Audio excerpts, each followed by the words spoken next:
Muy buenas tardes, Alexander y demás seguidores que nos siguen en este programa a través de las ondas radiales Magis 98.3 FM, así como también por el ciberespacio.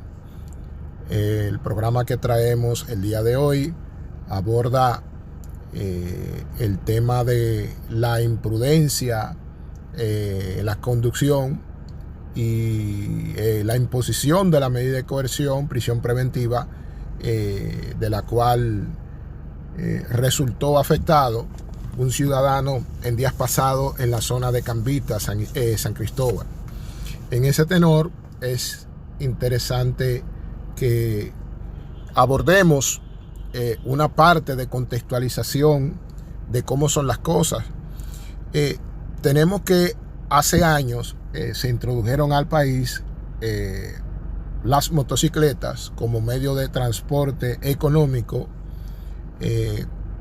Conforme pasa el tiempo, tiene una connotación y una aceptación en toda la población y tenía ese uso que realmente lo tiene como base, pero ya existen otras aplicaciones que los que no entienden la naturaleza de esa maquinaria le están dando. Dentro de lo que sería una contextualización social respecto al tema de la involucramiento de las motocicletas en todas nuestras manifestaciones sociales, tenemos que hay un tema donde ha avanzado y es la conducción, donde se ve envuelta la imprudencia como un elemento que sobresale en la conducción de las motocicletas, el elemento de la imprudencia, y todos sabemos a lo que nos referimos. La imprudencia en el uso de la motocicleta es todo uso desvirtuado que riña contra las buenas costumbres y el ordenamiento que nos rige, y el cual trata de buscar lo que es una convivencia en paz. ¿Qué decimos con esto? La imprudencia ha sido el insumo principal sobre la proliferación o avance o incremento de los accidentes de tránsito. Hay un tanto por ciento que involucra a motociclistas, ya sea por imprudencia, que vuelve y se pone de manifiesto y en relieve en esta situación. La imprudencia puede ser tanto a cargo de los conductores de los vehículos cuatro ruedas, vehículos livianos y vehículos pesados, o para los conductores propiamente de las motocicletas que, haciendo un uso y respetando las señales de tránsito, ponen en peligro su vida, ponen en peligro la vida de otros y crean situaciones legales negativas para otros.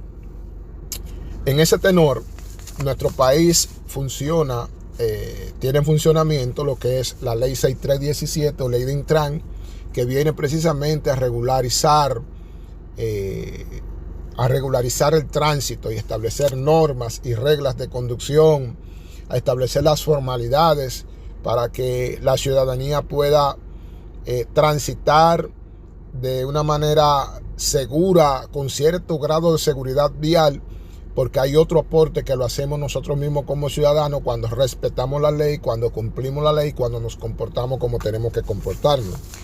En ese sentido, parte de las formalidades que la propia ley ha establecido para el disfrute de esa paz social y de esa seguridad vial es que el conductor de las motocicletas debe de cumplir con esas formalidades, con esas regularizaciones. Por ejemplo, el conductor de motocicleta debe de estar provisto de una licencia de conducir conforme lo establece el artículo 162.13 de la referida ley.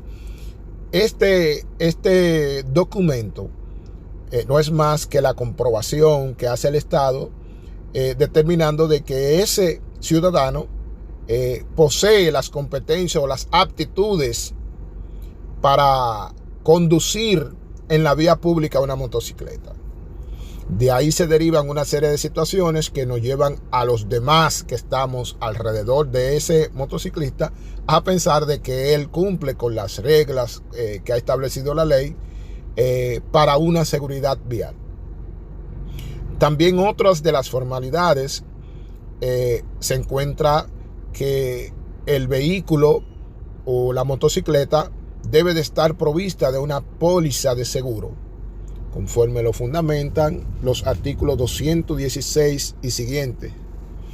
En ese sentido, se busca a través de las garantías, del sistema de garantías, de que un tercero, en este caso una compañía aseguradora, en caso de que este motociclista, este conductor, provoque daños y perjuicios a otros vehículos, a propiedades, o cree una situación de salud, una condición de salud de cualquier grado hacia un transeúnte, un peatón o hacia otro conductor de motocicleta, pues entonces esta compañía pueda cubrir hasta el grado permisible de ese daño o esa afectación, pueda cubrirla económicamente.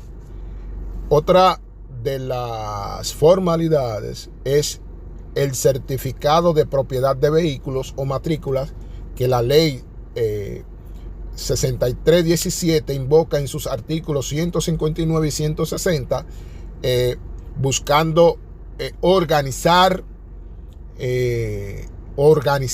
propiamente dicho todo el sistema vial y poner un grano de arena a la seguridad vial. ¿Por qué? Porque el que le causa un daño a otra persona tiene la obligación de repararlo.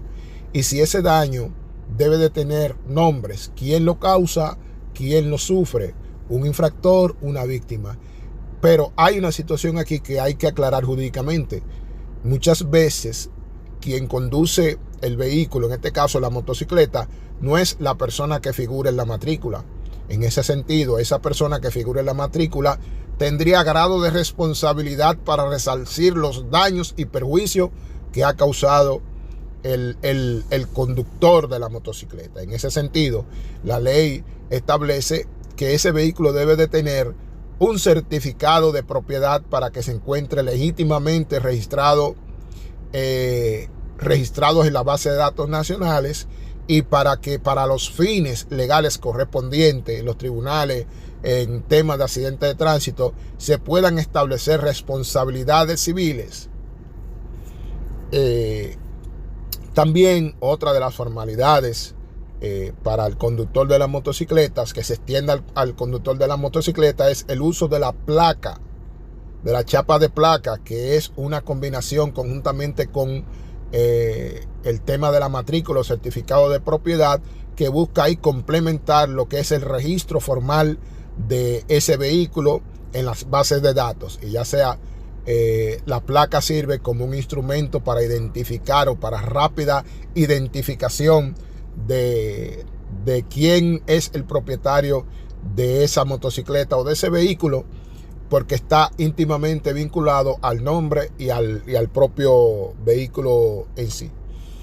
Otras de las reglas que están fundamentadas en la ley 6317 es que el motociclista debe de estar provisto de un casco protector, conforme al artículo 157 de la referida ley, el cual el legislador ha fundamentado este aspecto para el propio beneficio y cuidado de la salud del conductor ante un accidente de una magnitud leve o hasta cierto grado, pueda proteger esta parte vital del cuerpo y pueda tener ese conductor mejores oportunidades para afrontar la dificultad en el accidente de tránsito. Esa contextualización en base al aspecto legal.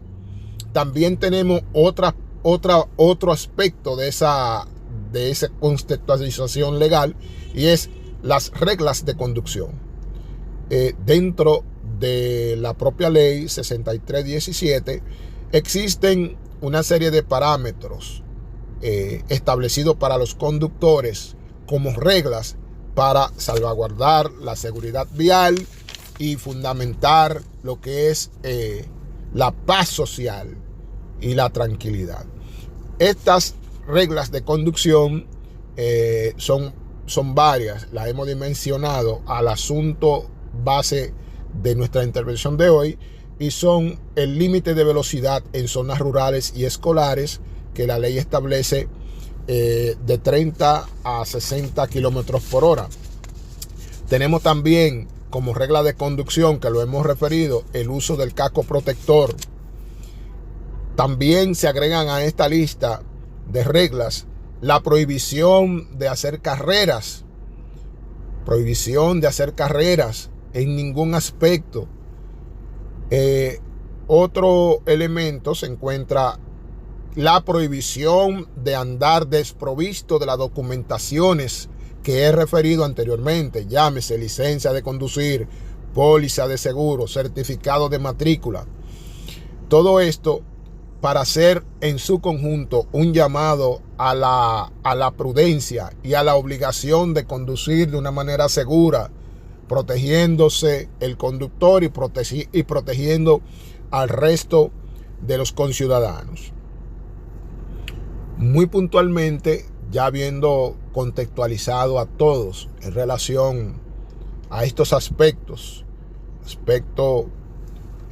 contexto histórico, social y legal de estos temas, es menester que vayamos al punto central de la intervención de hoy, que es el análisis al fenómeno jurídico que aconteció en días pasados, en donde a un conductor señalado, o a quien el Ministerio Público le sindicó haber sido sorprendido en conducciones temerarias, en abuso de los límites de velocidad, le fue solicitada, conocida e impuesta una prisión preventiva, o más bien se le conoció una medida de coerción que tuvo como resultado la imposición de la medida más gravosa que cuenta el catálogo del artículo 226 en el Código Procesal Penal.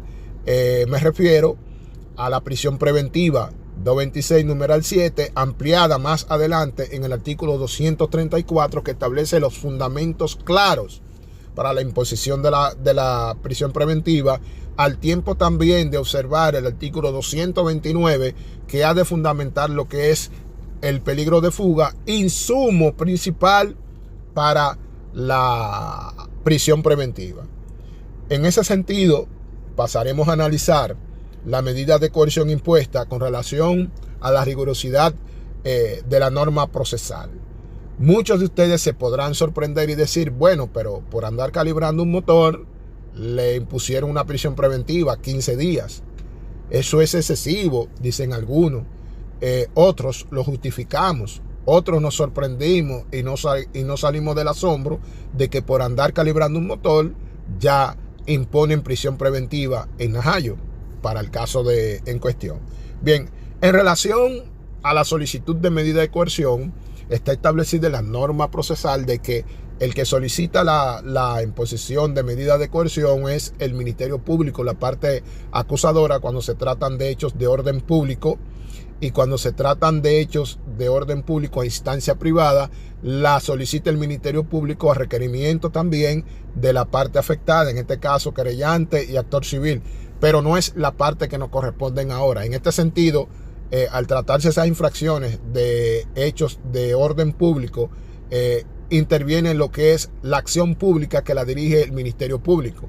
En ese sentido, el fiscalizador de esa localidad de Cambita solicita al juez de paz que al imputado en cuestión le sea impuesta una medida de coerción, y la seleccionada por este organismo fue la prisión preventiva, en razón de que el imputado, además de las infracciones cometidas, que la infracción que él cometió conforme al artículo 267 establece como pena una sanción privativa de libertad, o sea, establece una sanción de 1 a 3 meses de prisión como sanción, como pena. Es en ese sentido que el Ministerio Público fundamenta su solicitud de medida de coerción y que ésta sea la prisión preventiva. A todo esto, conocemos que es una práctica generalizada del Ministerio Público solicitar esta medida gravosa a todos los actos, pero en el caso de la especie hay unos condimentos especiales o factores que incidieron para que este tipo de medida progresara. ¿Cuáles fueron las causales de esa solicitud que realiza el Ministerio Público? Primeramente, están fundamentadas en las violaciones a la ley de tránsito que se llaman infracciones cometidas por ese ciudadano, que fue la conducción temeraria determinada en el artículo 220 de la ley 6317, la cual conlleva una multa de 2 a 5 salarios mínimos. Los salarios mínimos que imperan en el sector público están alrededor de entre los 10 y los 12 mil pesos. Otras de las infracciones que el Ministerio Público pudo identificar es la competencia de velocidad especificada en el artículo 267, la cual establece como sanciones una multa de 5 a 10 salarios mínimos y una pena como sanción de 1 a 3 meses encerrado en una cárcel pública. Otra y la tercera infracción identificada en la conducta del infractor fue la violación a los límites máximos de velocidad que se establece para el caso de la especie 60 kilómetros por hora, esto articulado en el artículo 268.2 de la citada ley. ¿Por qué se seleccionó la medida de coerción más gravosa? ¿Por qué se seleccionó esta? Ha sido criterio del Ministerio Público de que si el imputado no ofrece garantía de presentarse a los demás actos del proceso, recordemos que la medida de coerción son uno de los actos jurisdiccionales iniciales donde por primera vez se presenta el imputado ante el juez, se vincula a un proceso, y se legitima o se organiza el arresto que haya sufrido. En ese momento el juez tiene la consideración de también imponer otras medidas de coerción menos gravosas en su ejercicio y también dependiendo del ejercicio profesional que haya realizado la parte de la defensa del imputado, que eso vamos a referirnos en segundo. Bueno, la selección de la prisión preventiva como medida para este caso fue justamente eso, que el imputado no ofreció garantías para presentarse a los actos de la justicia. ¿Por qué se impone la prisión preventiva en el caso de la especie? Específicamente, ¿por qué se impuso? Se impuso o fue criterio del juzgador, de la corte, del tribunal en ese momento, conceder la medida solicitada por el Ministerio Público, que debo de informarles que la cuantía que solicitó el Ministerio Público fue de 30 días y el juzgador en un sano ejercicio de las garantías fundamentales, de la proporcionalidad, de la correlación, de la coherencia, en virtud de que la pena al final del proceso aplicable al imputado en caso de ser hallado culpable es 3 meses encerrado en la cárcel, que ella indique, haciendo un ejercicio proporcional de la situación, convino imponerle 15 días. Yo personalmente entendí un poco coherente esa decisión. Está correlacionada con los fines de la pena, con los fines de la medida de coerción, y es proporcional dentro de lo que se está investigando, de lo que se está manejando. Otro de los elementos o los factores que incidieron en la imposición de esta medida más gravosa, prisión preventiva, fue la imprudencia del defensor del imputado al no aportar documentos que pudieran contrarrestar el peligro de fuga invocado en el artículo 229 del Código Procesal Penal. Si usted va a asistir a un imputado en el que el Ministerio Público está requiriendo la imposición de la prisión preventiva, usted lo menos que puede hacer es ignorar esto, atendiendo a otras razones fuera de lo que establece el Código Procesal Penal, atendiendo a la cotidianidad, atendiendo a suposiciones. No, no se trata de esto. Se trata que la prisión preventiva, vuelvo y reitero, seleccionada como medida de coerción en el 226 numeral 7 en todos los catálogos, también la ampliada en el artículo 234 presenta sus propios insumos para que ésta pueda ser seleccionada.